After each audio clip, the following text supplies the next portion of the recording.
Success చేసిన విషయాన్ని కూడా ప్రజలందరికీ కూడా తెలియజేస్తున్నాం. ప్రతి ఒక్కరికి లబ్ధి చేకూరేలా ఈ సూపర్ సిక్స్ని గౌరవ ముఖ్యమంత్రి వర్యులు శ్రీ చంద్రబాబు నాయుడు గారు రూపొందించిన విషయాన్ని కూడా తెలియజేస్తున్నాం. మరి అంతేకాకుండా ఈ ఉచిత బస్సు ఏదైతే ఉందో ఈ ఫ్రీ బస్ వల్ల మహిళల యొక్క ఆర్థిక పురోగతికి చాలా చాలా ఉపయోగపడుతున్న విషయాన్ని కూడా తెలియజేస్తున్నాం. సంక్షేమానికి కొత్త నిర్వచనం ఈ సూపర్ సిక్స్. ప్రజల యొక్క జీవితాలలో మార్పుకి ఈ సూపర్ సిక్స్ చాలా చాలా ఉపయోగపడుతుంది.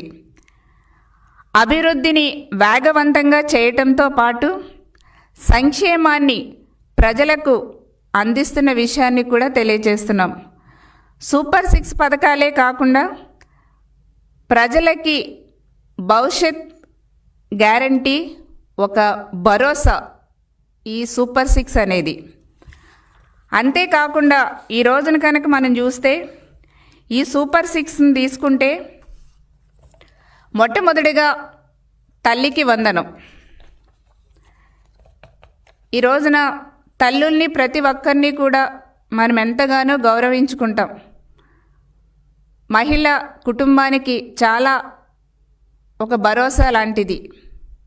ఆ కుటుంబానికి ఒక ఫైనాన్స్ మినిస్టర్.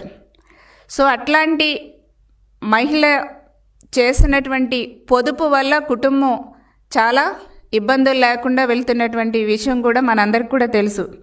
సో అట్లాంటి తల్లికి భారాన్ని తగ్గించాలి. ఆర్థిక ఇబ్బందుల వల్ల పిల్లలని చదువుకి దూరం చేయకుండా కుటుంబం సంతోషంగా పిల్లల్ని బడికి పంపించాలనే ఉద్దేశంతో తల్లికి వందనాన్ని తీసుకురావటం జరిగింది.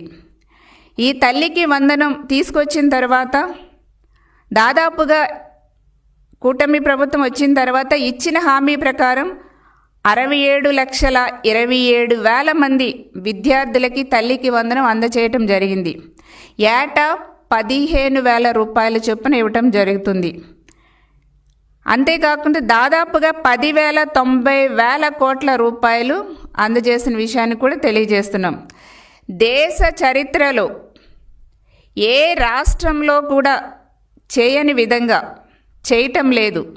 సో అట్లాంటిది ఒక్క మన ఆంధ్రప్రదేశ్ రాష్ట్రంలో చంద్రబాబు నాయుడు గారి యొక్క సారథ్యంలో కూటమి ప్రభుత్వం ఈ సూపర్ సిక్స్ పథకాలను అమలు చేస్తుంది. ఈ తల్లికి వందనం పథకాన్ని కూడా సూపర్ సక్సెస్ చేసిన విషయాన్ని, అమలు చేస్తున్న విషయాన్ని తెలియజేస్తున్నాం. ఇది ఒక్క చంద్రబాబు నాయుడు గారి యొక్క సారథ్యంలో మాత్రమే ఇట్లాంటి ప్రజలకు ఉపయోగపడే పథకాలు అమలు చేయటం సాధ్యమనే విషయాన్ని కూడా నేను తెలియజేస్తున్నాం. మరి గత గొడ్డల పార్టీ టైంలో చాలా కబుర్లు చెప్పారు కదండి. 2 పిల్లలకి ఇస్తాం అని చెప్పారు.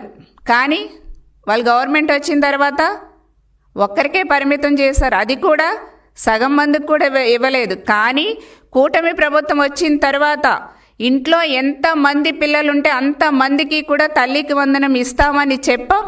ఈ రోజున 2 సంవత్సరాలుగా మేము అమలు చేస్తున్న విషయాన్ని కూడా చాలా సంతోషంగా తెలియజేస్తున్నాం. ఈ పథకాన్ని ప్రతి సంవత్సరం కూడా ఇలాగే కొనసాగిస్తాం. అందరూ కూడా చదువుకునేలా చేస్తాం. కుటుంబానికి ఆర్థిక ఇబ్బందులు లేకుండా చేస్తాం అనేసి కూడా తెలియజేస్తున్నాం. అంతేకాకుండా ఈ రోజున ప్రతి కుటుంబానికి కూడా నెలకొచ్చే సమయానికి కుటుంబానికి ఇబ్బంది లేకుండా చేయాలనే ఉద్దేశంతో అన్న నందమూరి తారక రామారావు గారు ఆనాడే మొట్టమొదటిగా పెన్షన్ పథకాన్ని 35 రూపాయలతో తీసుకురావటం జరిగింది. అప్పటి నుంచి మొదలైంది పేదలకి నెల నెల ఎంతో కొంత ఒక ఆసరాగా ఉండే కార్యక్రమం. సో అట్లాంటిది దాన్ని చంద్రబాబు నాయుడు గారు వచ్చిన తర్వాత మరి 500 నుంచి 2,000 చేసాం. 2,000 తర్వాత మొట్టమొదటిగా పెన్షన్ని 35 రూపాయలతో ప్రారంభించిందే తెలుగుదేశం పార్టీ. ఈ రోజున 4,000 రూపాయలు ఇస్తుంది తెలుగుదేశం పార్టీ, చంద్రబాబు నాయుడు గారు. అంతేకాకుండా ఈ రోజున చూస్తే 4,000 పెన్షన్ ఇస్తామని ఏదైతే కూటమి ప్రభుత్వం హామీ ఇచ్చిందో ఆ విధంగానే కూటమి ప్రభుత్వం వచ్చిన వెంటనే 4,000 రూపాయల చొప్పున ప్రతి ఇంటికి వెళ్ళి ఒక పండుగ వాతావరణంలో అందచేసాం. 2 నెలలు పెండింగ్ ఉన్నటువంటి పెన్షన్ని కూడా ఒకేసారి 7,000 రూపాయల చొప్పున ఇచ్చి, ఆ 2 నెలలది కలిపి 7,000 రూపాయలు ఇచ్చి ఆ కుటుంబానికి సంతోషాన్ని కలిగించిన విషయాన్ని తెలియజేస్తున్నాం. అలాగే ప్రతి నెల వృద్ధులకి, వితంతులకి, దివ్యాంగులకి కూడా మేము ఇచ్చిన హామీ ప్రకారం పెన్షన్లు సంతోషంగా చక్కగా ఇస్తున్న విషయాన్ని, పండుగ వాతావరణంలో ఇస్తున్న విషయాన్ని కూడా మరొకసారి నేను తెలియజేస్తున్నాం. అలా వృద్ధులకి మేము ఇచ్చిన హామీ ప్రకారం 4,000 పెన్షన్ ఇస్తున్నాం. దివ్యాంగులకి 6,000 పెన్షన్లు ఇస్తున్నాం. బెడ్ రీడెన్ పేషెంట్లకి 15,000 రూపాయల చొప్పున పెన్షన్ ఇస్తున్నాం. అంతేకాకుండా కిడ్నీ, తలసేమియా వ్యాధిగ్రస్తులకి 5,000 నుంచి 10,000 రూపాయల చొప్పున ఇస్తున్న విషయాన్ని కూడా తెలియజేస్తున్నాం. మరి గత గవర్నమెంట్లో మరి గొడ్డల పార్టీ ఎట్లా ఇచ్చారండి? వాళ్ళు 3,000 రూపాయలు ఇస్తామని చెప్పారు.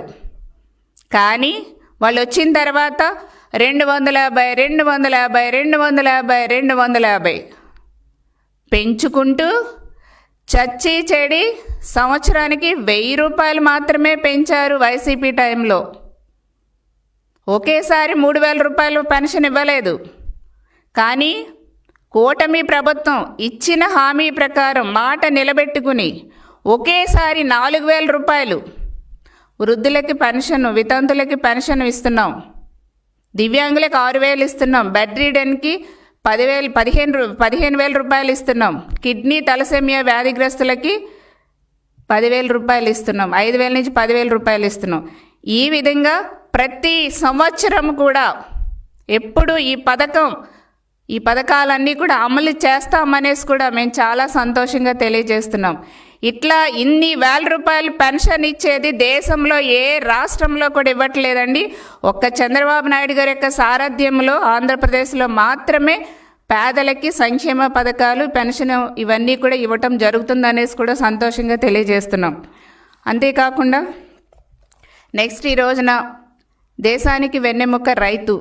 అట్లాంటి రైతు సంతోషంగా ఉంటేనే, కళకళలాడుతూ పాడి పంటలతో ఉంటేనే మన గ్రామము బాగుంటుంది, రాష్ట్రము బాగుంటుంది, దేశం కూడా బాగుంటుంది. సో అట్లాంటి రైతన్న బాగుండాలనే ఉద్దేశంతో మన కూటమి ప్రభుత్వం వచ్చిన